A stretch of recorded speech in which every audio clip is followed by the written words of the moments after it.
Our nation's capital is the backdrop for today's MLS Game of the Week as the Philadelphia Union look to get the upper hand in an emerging Eastern Conference rivalry with struggling DC United. The Barra Brava will cheer them on next.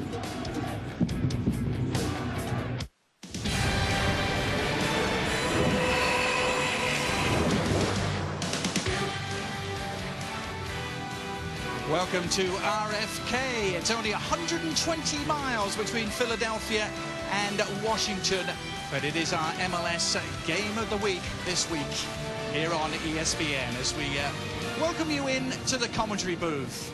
Hello everyone, I'm Adrian Healey alongside Taylor Twum, and we'll also hear from Alexi Lalas a little later on. This is a rivalry that's fairly new in MLS terms, only 4 years old, but already a spicy one. It has to be said that neither side is really making sparks fly so far in the league. But the good news, Taylor, comes from the Philadelphia Union. They have one of the brightest young strikers in the whole league. Well, and that's why I'll argue that the 2012 season was not lost for the Philadelphia Union, mainly because Jack McInerney got an opportunity to play. In his last 23 starts, he has 12 goals, and it's whether his instincts inside the 18-yard box to finish plays off or in critical moments, putting the ball in the back of the net. Adrian, this kid's only 20 years old. He's growing up in front of our eyes. He could be something very, very special. Yeah, the Jack Mack attack has been the headline news for Philadelphia. It's bad news for their all-time leading scorer, Sebastian Letou, who's once again held out of the starting lineup. Yeah, the key today for the Philadelphia Union will be Connor Casey. Can he hold the ball? Can he be strong? If he can hold that ball, it allows the three attacking midfielders to push forward into that attack for the Union. A budding rivalry, this one. The two teams just 120 miles apart.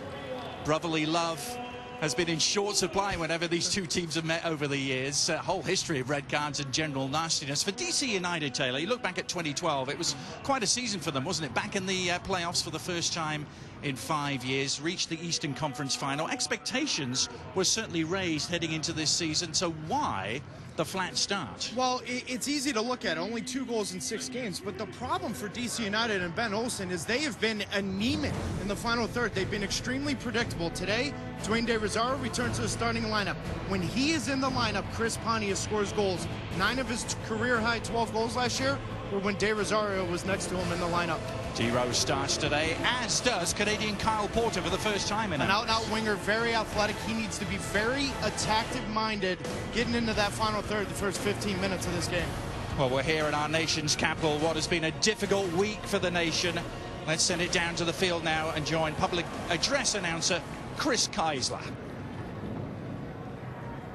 Ladies and gentlemen, at this time, we ask you to please rise and remove your hats. On Monday, innocent people were killed and injured by a terrible act of violence at the Boston Marathon. Later during the week, innocent people were killed and injured at a fertilizer plant explosion in West Texas as well. Please join us in a moment of solemn silence as we send our thoughts and prayers towards those affected by these tragedies.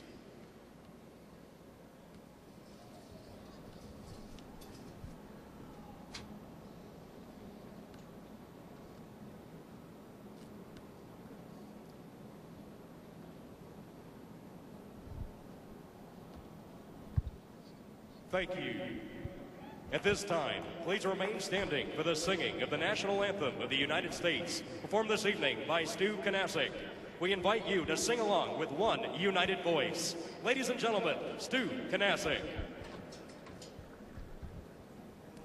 Say, can you see by the dawn's early light what so proudly we hailed at the twilight's last gleaming, whose broad stripes and bright stars through the perilous fight o'er the ramparts we watched were so gallantly streaming, and the rocket's red glare, the bombs bursting in air, gave proof through the night that our flag was still there.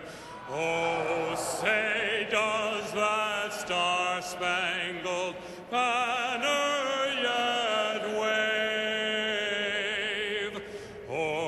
land of the free and the home of the brave.